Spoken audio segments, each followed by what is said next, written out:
Kita mulai nggih Bapak Ibu. Assalamualaikum warahmatullahi wabarakatuh.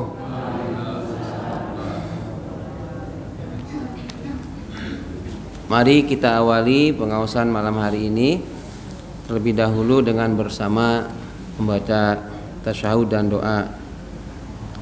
A'udzu billahi minasy syaithanir rajim. Bismillahirrahmanirrahim. Asyhadu an la ilaha illallah wa asyhadu anna Muhammadan abduhu wa rasuluh. Raditu billahi rabba wa bil islami dina wa bi Muhammadin nabiyya wa rasula. Rabbi zidni ilma warzuqni fahma. Amin. Alhamdulillahi rabbil alamin alladzi faddalana ala katsirin min ibadihil mu'minin. Asyhadu an la ilaha illallah wahdahu la syarikalah wa asyhadu anna Muhammadan abduhu wa rasuluh. Allahumma sholli ala sayyidina Muhammadin sholatan taj'alna biha min ahlil ilmi zahiran wa batinan wa tahsyuruna bi ibadikas sholihin fi dunyana wa ukhrana wa ala alihi wa sahbihi wa sallim. Amma ba'd. Rabbi shrahli sadri wa yassirli amri wahlul 'uqdatam min lisani yafqahu qawli. Bapak Ibu jamaah pengaosan kajian malam Rabu Pasolatan Masjid Nurul Huda 19 Glondong rahimakumullah. Alhamdulillah malam hari ini hari Selasa 17 Oktober 2023 ini pertemuan yang ke-164 kajian malam Rabu Pasolatan di masjid yang tercinta ini. Pada minggu lalu kita membahas mengenai adab di masjid. Ada beberapa adab atau etika-etika yang disunahkan oleh Kanjeng Nabi Muhammad SAW untuk bisa kita lakukan selama di dalam masjid. Jadi amalan-amalan apa saja yang bisa menambah pahala, menambah pundi-pundi kebaikan kita selama di masjid. Kemarin dari mulai melepas alas kaki atau sandal, mulai masuk masjid, terus di dalam masjid apa yang kita lakukan.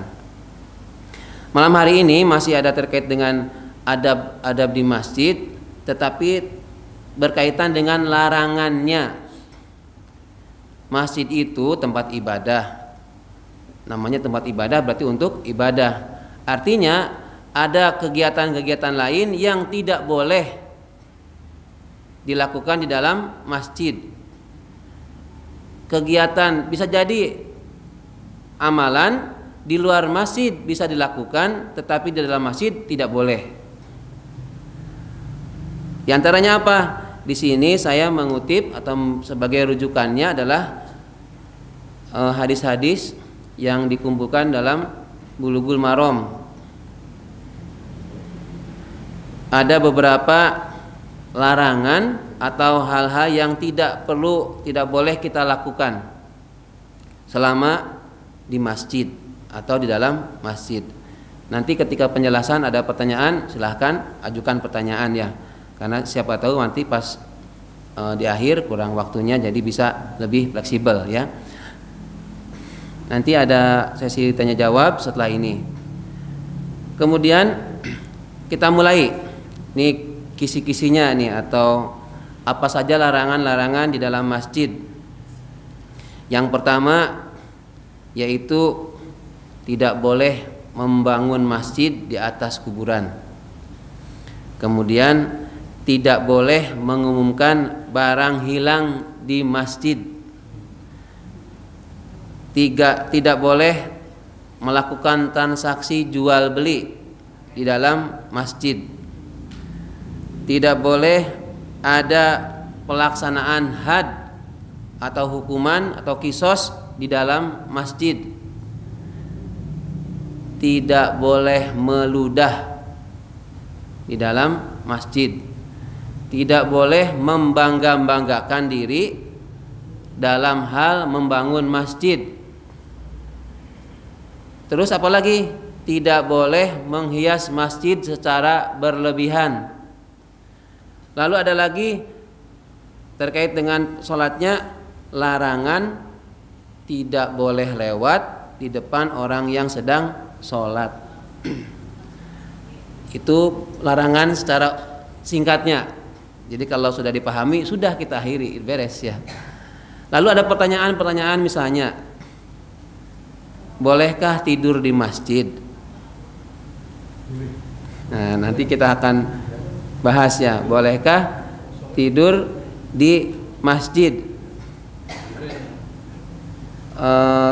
Dan yang lain-lain akan kita bahas satu persatu. Nanti kalau pas ada yang kurang jelas atau ingin ditanyakan, silahkan. Kita mulai dulu dengan tarik nafas ya. Yang pertama, bolehkah membangun masjid di atas kuburan? Jawabannya adalah tidak boleh. Apa dasarnya? Qatalallahu yahuda ittakhadu qubur anbiyaihim masajid. Hadis riwayat Bukhari. Allah itu melaknat orang-orang Yahudi. Kenapa? Ittakhadu, mereka itu menjadikan kuburu anbiyaihim, kuburan-kuburan para nabi mereka, masajid, sebagai masjid.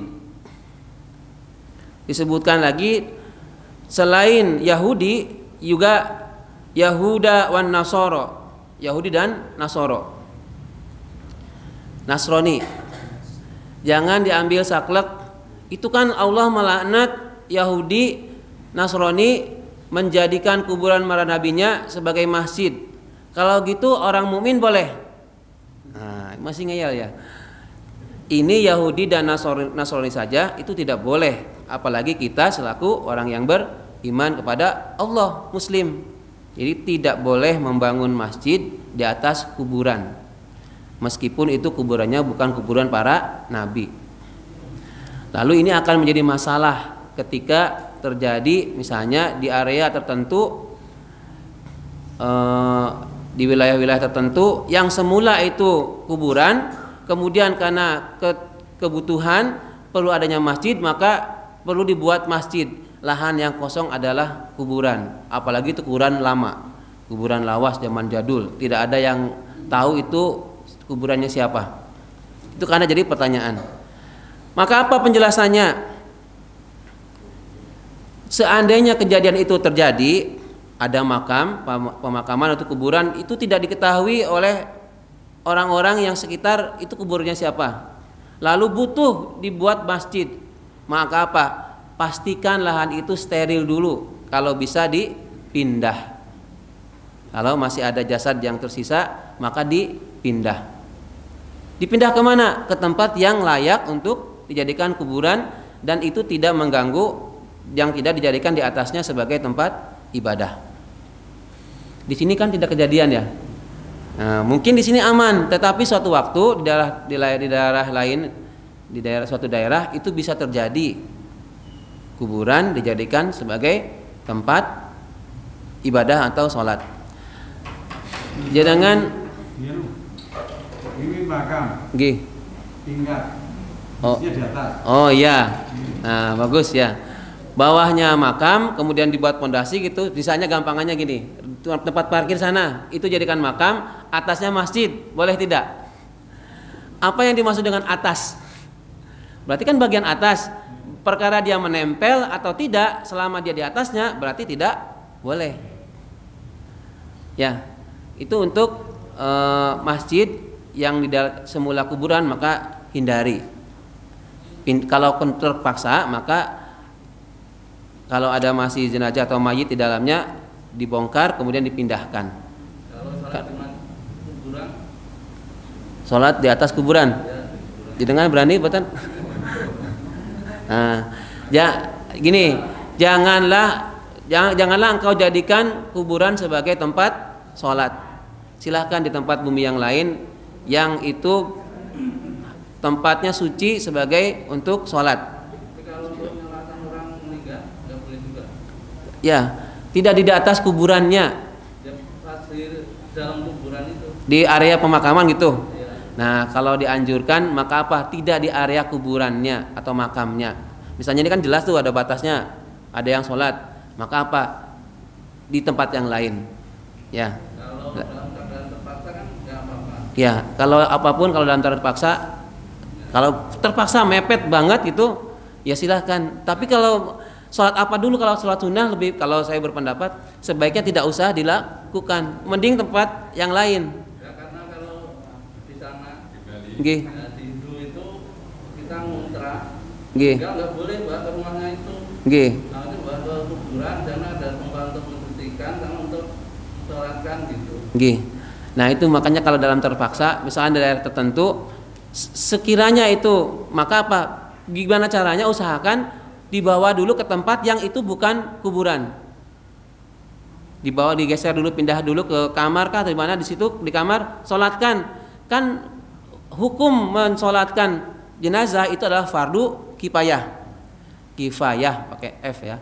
Fardu kifayah. Maksudnya apa? Jika ada satu orang dalam satu kampung itu yang sudah mensolatkan, maka yang lain sudah tidak menjadi kewajiban atau sudah gugur. Maka kalau ada kejadian kok nggak ada lagi di tempat, pinjam dulu tempat di mana mayit itu cukup, diletakkan kemudian disolatkan. Jangan sampai di atas kuburannya, yang calon kuburannya. Itu ya. Kalau bekas kuburan maksudnya tadi sudah diangkut, jenazahnya itu atau mayitnya yang masih tersisa itu boleh. Ya. Ah, ini baru saya mau sampaikan di Jagalan. Tahu Jagalan yang di Kota Gede itu, yang sekarang bangunannya bukan masjidnya tapi balai desa. Ya, balai desanya yang dijadikan bekas kuburannya dijadikan balai desa. Saya ngalamin karena sebelum 2006 itu masih ada. Jadi kan masjid, ada lorong kios-kios, kemudian di sebelahnya makam. Sekarang jadi aula ya, gedung serbaguna. Itu nggak apa-apa, karena sudah dipindah. Ya di Jagalan. Nah, ada yang bukan orang Jagalan itu di sana di Kota Gede, dari pasar Kota Gede ke barat ya. Ada Masjid Al-Huda di sana, di depannya. Oke, itu ya terkait dengan larangan membangun masjid di atas kuburan, baik permanen ataupun semi permanen ya. Membangun masjid berarti di atasnya tidak boleh untuk sholat juga, di atas kuburan tidak boleh untuk sholat. Baik, yang kedua, tidak boleh mengumumkan barang hilang di masjid.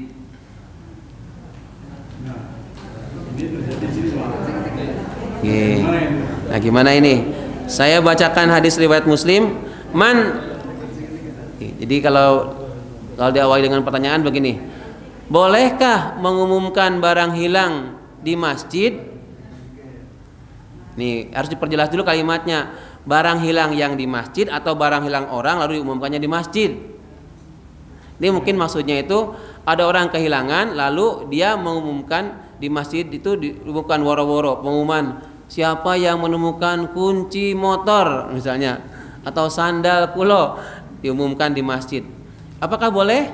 Nah, kita melihat dari kita dalam hadis riwayat Muslim dalam kitab Bulughul Maram, man sami'a rajulan yanshudu dhalatan fil masjid falyaqul la raddahallahu alaik fa innal masajida lam tubna lihadza.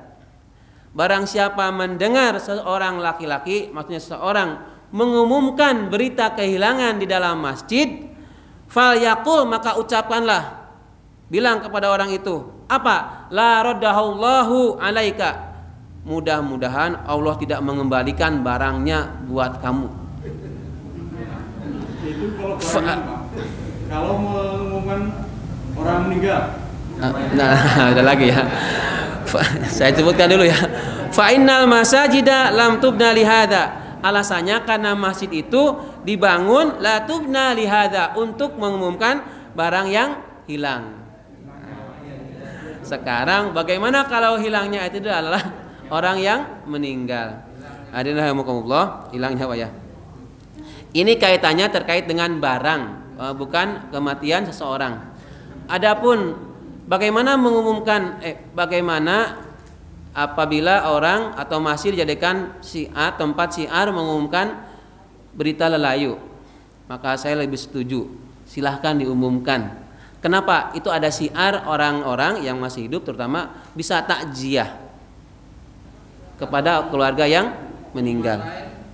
Misalnya ada SIM keliling gitu. Oh iya. Malam Rabu RT-nan gitu. Ya, sip. Ya, pertanyaannya akan masjid itu bisa kan utamanya masjid adalah sebagai tempat ibadah. Lalu bagaimana kalau mengumumkan kegiatan-kegiatan sosial tetapi bukan ibadah ritual apalagi yang mahdoh, seperti tadi pengumuman misalnya ada apa tuh kalau ibu-ibu tuh posyandu, kemudian ada dari ini SIM keliling, boleh tidak? Seandainya itu terkait dengan orang banyak dan itu dari warganya kebanyakan muslim, maka bisa menggunakan masjid. Tapi jangan keseringan. Ini orang ke masjid cuma mau mengumumkan balita. Biasanya yang lainnya nggak pernah ke masjid. Tumben-tumben ke masjid. Kenapa? Karena mau ngumumin pengumuman ada posyandu ya, atau ada SIM keliling. Kalau bagusnya ada lagi media untuk mengumumkan misalnya yang posyandu atau ada SIM keliling atau ada apa nih bamuskal atau apa tadi yang lagi ngetren sekarang ya, bamuskal gitu ya, itu di tempat yang lain kalau bisa. Kalau nggak ada ya silakan. Masjid ini dijadikan tempat syiar, tetapi syiarnya untuk kebaikan, bukan untuk yang jahat atau yang kejelekan, keburukan. Silakan, jangan untuk keburukan. Kembali lagi ke sini ya. Jadi kalau Bapak Ibu ada barang hilang, tidak usah minta diumumkan di masjid. Kenapa? Kalau ada orang yang mengumumkan itu, maka apa? Langsung la radallahu alaika. Mudah-mudahan Allah nggak balikin itu barang. Malah doakan nggak bagus. Loh kok gitu? Ini hadisnya. Fal yakul, maka hendaklah diucapkan la radallahu alaik. Tidak la radallahu alaika, tidak mengembalikannya siapa Allah alaika kepadamu, maksudnya mengembalikan barang-barang yang hilang ya. Jadi jangan sampai mengumumkan barang yang hilang di masjid. Lalu pertanyaannya, bagaimana kalau menemukan barang di masjid yang ketinggalan? Itu beda lagi. Itu namanya mengumumkan penemuan barang, bukan mengumumkan kehilangan barang. Beda ya. Misalnya di sini ketinggalan kunci, maka misalnya ada dari takmir mengumumkan Assalamualaikum, pengumuman ditemukan kunci motor di Masjid Nurul Huda 19. Bagi yang merasa kehilangan silahkan menghubungi takmir. Itu boleh, karena bukan mengumumkan berita kehilangan, tapi pengumuman ditemukan barang di dalam masjid. Bagi orang yang kehilangan kan kehilangan ya, bagi takmir kan itu barang temuan. Lanjut. Yang ketiga, tidak boleh melakukan transaksi jual beli. Kalau ditanya, bolehkah melakukan transaksi jual beli di dalam masjid? Maka jawabnya dengan tegas, tidak boleh.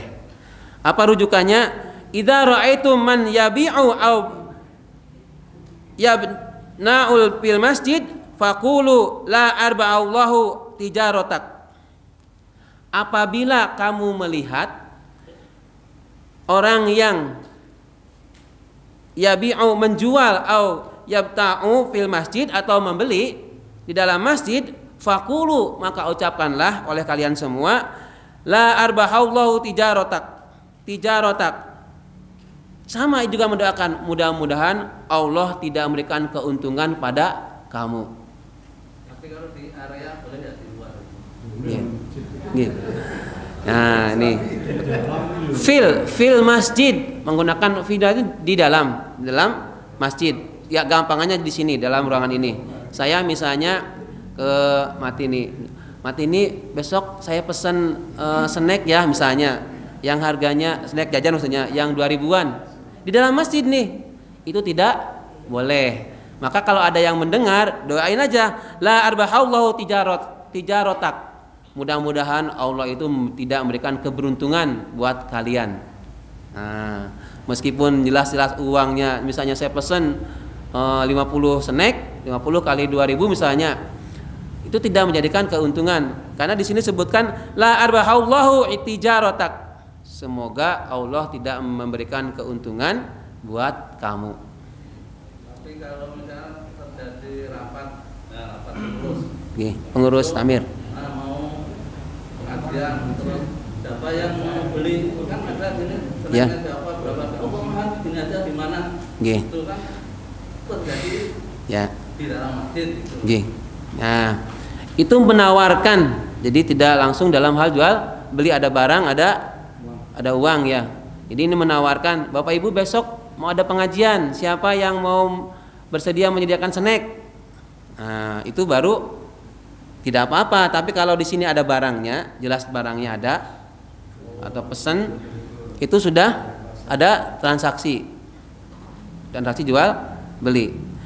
Maka ini hati-hati bagi yang jualan atau yang ada driver kan, biasanya masih di sini ya. Hindari kalau mau transaksi, cepat keluar dulu ke sana ya, baru sesuai ke aplikasi ya. Nah, jangan diterima di sini, jangan begitu assalamualaikum langsung ada konsumen klik, jangan ya, keluar dulu baru diklik di luar ya. Nah, kenapa? La arbahallahu alaik, la arbahallahu tijarotak. Nanti Allah itu tidak memberikan keberuntungan bagi kamu. Naudzubillah min dzalik. Jadi kalau mau jual beli di luar saja.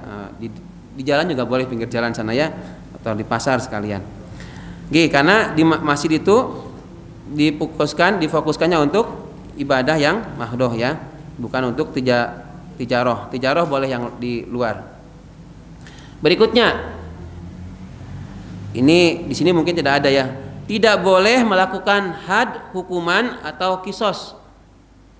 Hukuman mungkin kalau di Aceh bisa terjadi ya, ada syariat Islam. Kalau di sini tidak, insya Allah. Jadi ini, tapi tetap saya sampaikan, la tuqamul hudud fil masajid wala yustaqadu fiha. Tidak boleh dilaksanakan hudud, had di dalam masjid, dan juga tidak boleh ada melakukan kisos di dalam masjid. Kalau kisos misalnya orang mencuri, tangannya dipotong atau diapakan, tidak boleh dalam masjid. Tetapi atau mau ada rajam atau ada cambuk di luar masjid, tidak boleh di dalam masjid. Insya Allah kalau di kita mah enggak menerapkan ini. Lalu yang berikutnya, ini terkait dengan kebersihan. Tidak boleh meludah di dalam masjid. Ada yang meludah di dalam masjid? Tahan aja, menitelan aja ya. Al-buzaku fil masjid khoti'ah wa kafaratuha dafnuha. Al-buzaku, meludah dalam masjid itu adalah suatu khoti'ah, kesalahan. Wa kafaratuha, dan cara menebusnya dafnuha, yaitu dengan cara menimbunnya. Loh, kok ditimbun? Hadirin rahimakumullah, ini adalah settingannya di dalam hadis ini. Masjidnya itu berupa pasir. Di zaman Nabi kan nggak ada karpet begini ya. Masjidnya langsung ke tanah, langsung ke pasir. Maka apa? Begitu meludah, solusinya sebagai penembusnya adalah menimbunnya dengan pasir lagi. Ya, insya Allah kalau kita enggak. Mungkin ada yang ngeyel, bagaimana kalau sekarang meludah di karpet atau di keramik? Ya dibersihkan.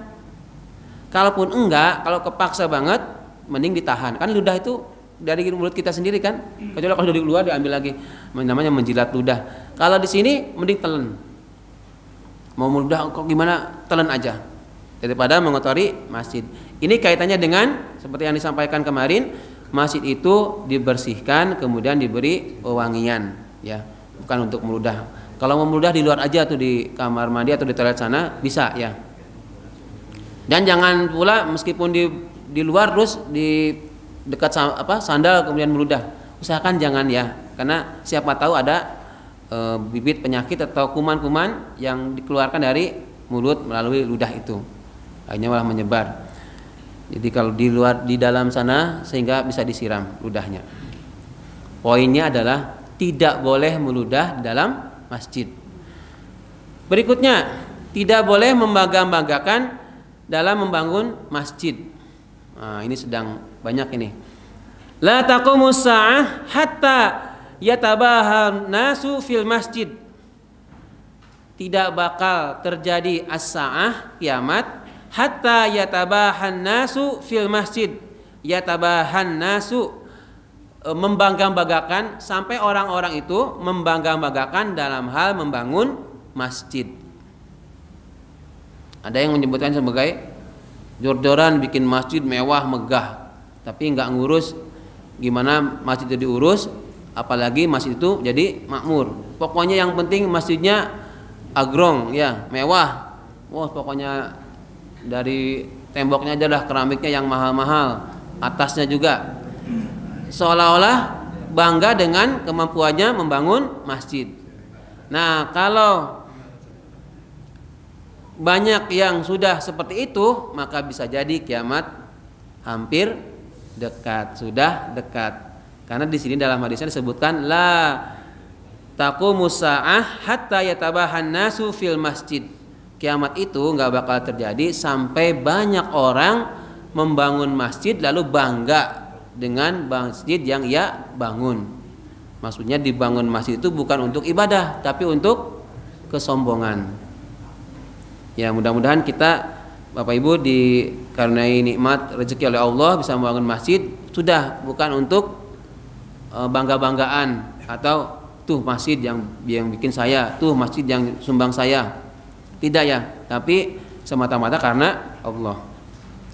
Ini sisipan atau iklan sedikit. Ada masjid yang sedang dibangun, yaitu di sana, di sampingnya Pak Irut, di antara kabupaten itu, masjid itu untuk SMP, MBS, Wirokerten. Itu dananya diambil dari Dr. Usman, orang Libya. Uangnya dari luar, ya, dari sana, dari Arab sana, nyoh-nyohan.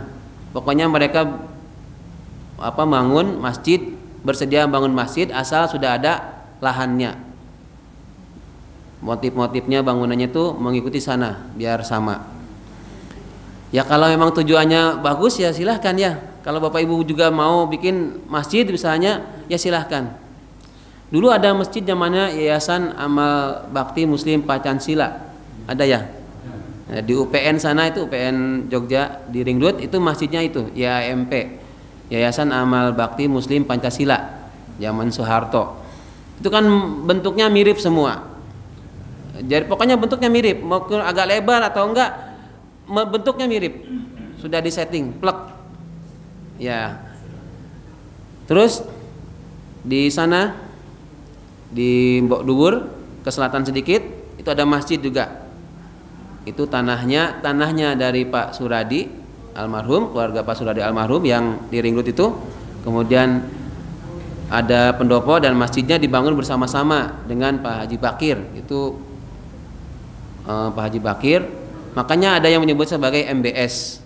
MBS itu singkatan dari Masjid Bakir dan Suradi. Ya. MBS, Masjid Bakir dan Suradi, maksudnya yang mewakafkannya itu dua orang itu untuk menamaan, ya, nggak apa-apa, ya. Itu Pak Bakir itu dikisahkan, ini masih Sugeng, ya, masih ada. Jadi kalau bahasa orang yang sufi itu dia sudah sudah lepas dengan dirinya. Maksudnya apa? Dia nggak peduli dengan harta yang banyak. Pakaiannya itu biasa, Bu. Pakaiannya biasa. Padahal sugihnya minta ampun. Dia sudah selesai dengan dirinya. Maksudnya apa? dia nggak mikir uang itu udah nyoh harta itu dikasihkan semua, nggak mikir lagi buat apa uang banyak banget dia bawa ditonjok-tonjokkan, dia buat untuk nyumbang anak yatim, kemudian bangun masjid. Nah, itu yang disebut dengan dia sudah selesai dengan dirinya, nggak ngurus lagi dunia. Pikirannya gimana caranya uang yang ia peroleh itu segera tersalurkan dalam amal jariah. Ya mudah-mudahan di Gelondong juga ada yang seperti itu. Ya amin, ya bisa membangun masjid ini. Ini masjidnya sebenarnya dari segi apa? Letak strategis ya. Kalau dikembangkan jadi masjid, jadi tempat ziarah ya. Jadi nanti di Bok Dugur ini bocorannya ya, itu akan sudah ada pendopo, lalu insya Allah akan dibuatkan semacam kuliner, semacam rest areanya. Kenapa kok disebut rest area? Jalan Pret itu kan intensitas wirawirinya sangat tinggi. Ketika sore ini ramai banget, maka ada areal untuk istirahat. Nanti ke baratnya itu buat ada rest area, ada kios-kios, ada klinik, insya Allah. Ya doakan aja nanti Bapak Ibu ada bagian ke sana ada rezeki. Ya di Gelondong juga bisa jadi bisa ya. Siapa tahu ya. Kita tidak di sini mungkin di utara sebelah sana. Oke. Yang berikutnya, bolehkah menghias masjid? Boleh tidak? Di sini disebutkan ma umirtu bitasyidil masajid. Kata Aisyah ini, saya tidak diperintahkan oleh Rasul untuk menghias masjid. Tidak diperintahkan. Jadi kalau masjid, maksudnya apa? Dihias itu dengan yang mewah. Yang diutamakannya adalah tempat sholatnya, masjidnya. Jadi kalau mau dihias atau mau dibuat seni, secukupnya sewajarnya. Jangan sampai membuat kesombongan atau ada rasa takabur. Bahkan sekarang banyak masjid-masjid itu dibuat disetting untuk ziarah, kunjungan. Dulu pernah saya sampaikan ya, ada banyak orang itu datang ke masjid di Solo misalnya atau yang di Jawa Barat sampai berbondong-bondong sampai rela mengeluarkan biaya yang besar. Sementara masjid yang ada di kampungnya ratau di Parani.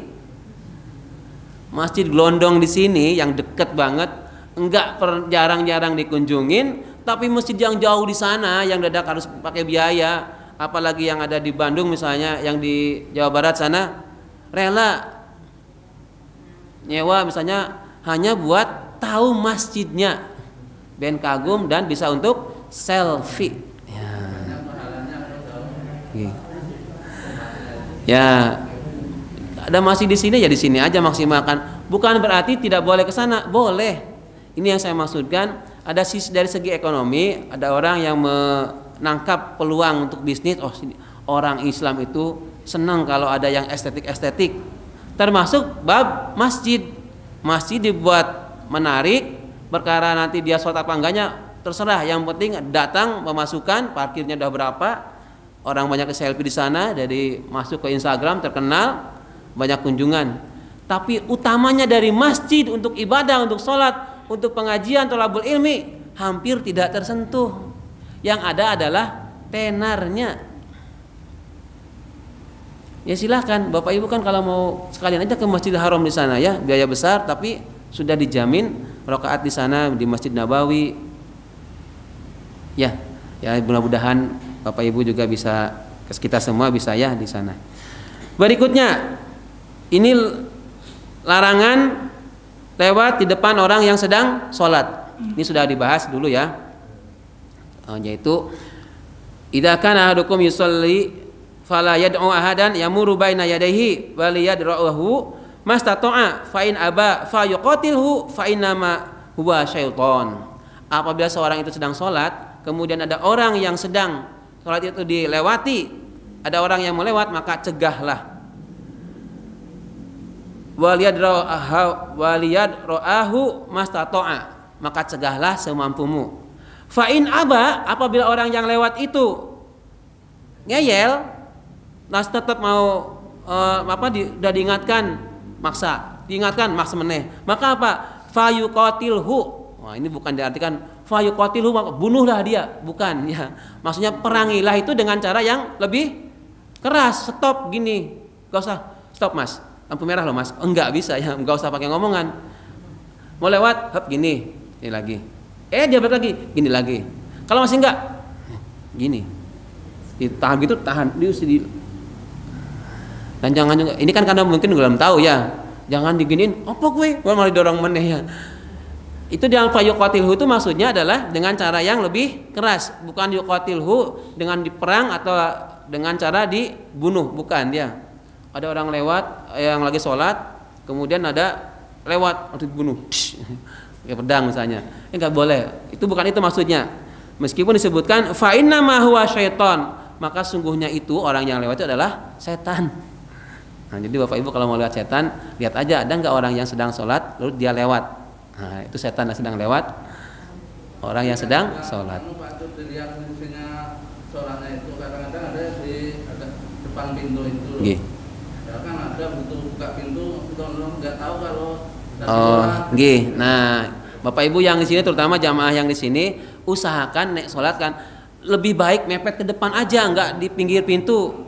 Yang ada yang mungkin belum tahu karena orang itu masuk ke masjid untuk masjid bukan hanya ke masjid, ke suatu tempat mesti dia akan mepet ke belakang. Itu sudah umum ya, sudah sifat manusia. Kenapa? Ketidakpercayaan dirinya. Coba aja dari sekian banyak orang ini begitu datang ke masjid mesti yang ngumpul di sop belakang, nggak kesini dulu, begitu komat baru mepet. Kenapa? Nggak langsung aja kesini? Kenapa? Di belakangnya nanti yang baru datang kan bisa ngisi yang di belakang. Orang yang kalau sudah penuh di situ mau masuk udah penuh, padahal tengahnya depannya masih kosong. Ya Bapak Ibu nanti yang terutama Bapak-bapak ya, mending masuk ke sini aja, penuh yang depan dulu ya. Jangan sampai di depan pintu atau akses keluar masuk jamaah. Sudah. Kemudian tadi pertanyaan apa? Bolehkah tidur di masjid? Boleh. Boleh tidak? Boleh. Ayo. Bolehkah tidur di masjid? Boleh Pak, kalau di masjid desa saya dari puasa itu dia dapat Lailatul Qadar pada tidur di masjid. Wah, mantap. Buka apa, kadang pulang ada yang antar ya di situ sahur gitu loh. Orang kalau ketakut istilahnya ngecek atau pakai bantal. Ya, sip. Jadi adapun ada masjid yang dilarang tidur di masjid itu karena sudut pandangnya kebersihan. Kenapa? Maksudnya apa? Kan ada disebutkan dalam hadis kemarin masjid itu supaya bersih dan wewangian.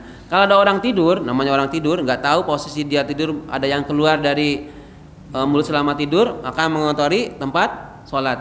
Itu yang membuat dilarang ada masjid atau takmir menuliskan dilarang tidur di masjid. Lalu bagaimana dalam sudut pandang Islam? Ini saya bacakan satu dulu hadisnya. Wa anha, ini maksudnya dari sama-sama dari Aisyah. Anna walidatan sauda'a kana laha hiyaun fil masjid fakanas ta'tini fatahaddas indi. Sesungguhnya ada seorang budak berwarna hitam, dia itu membangun tenda di dalam masjid, jadi buat tidur. Fakanas ta'tini, dia itu suka mendatangi aku, mendatangi Aisyah. Fatahaddas indi, dan dia kadang omong-omongan dengan saya, kata Aisyah. Itu artinya apa? Boleh tidur di masjid, tapi dengan catatan ini. Itu kalau ada disebutkan hibaun tenda, berarti memang tempat ada masjid di masjid, dia buat ada tenda khusus itu buat tidurnya dia. Jadi jangan jadikan tempat sholat yang tempat dia tidurnya. Kali ini namanya orang tidur kan tidak tahu ada yang keluar atau tidak dari mulutnya selama dia tidur. Sekira itu sudah 45, waktu tinggal 3 menit lagi. Ada pertanyaan atau ada masukan untuk minggu depan? Pak Haryono. Ada sebab hadis mengatakan tentang minta dijelaskan ya. Hadis menjelaskan tentang larangan membawa anak-anak kecil ke masjid. Ada seperti itu mau dijelaskan. Iya. prakteknya itu.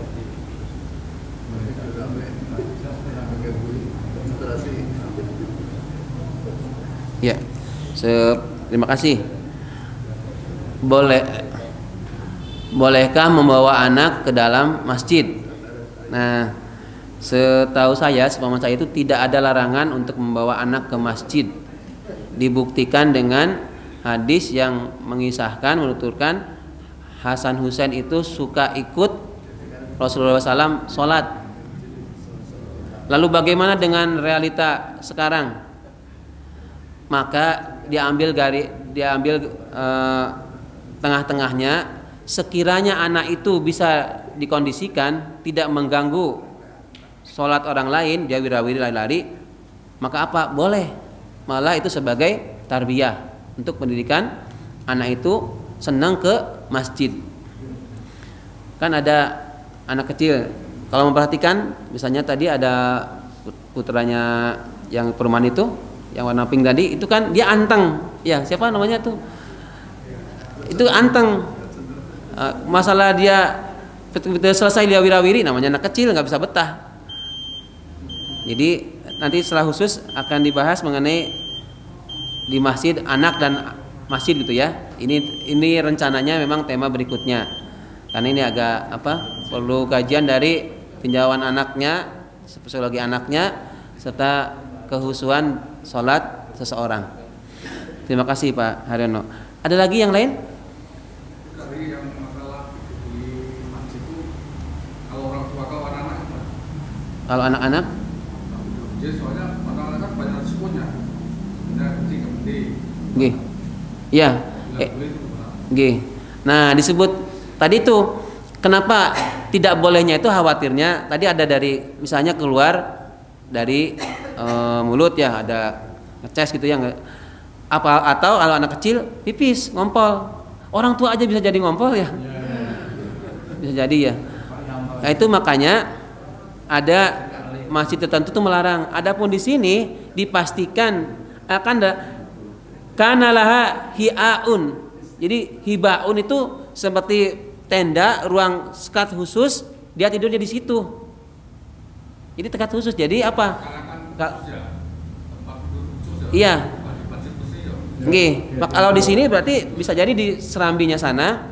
Tapi kalau di dalam aula utamanya masjid ya nggak boleh ya. Itu jelas mengganggu takmir manapun mesti akan berusaha.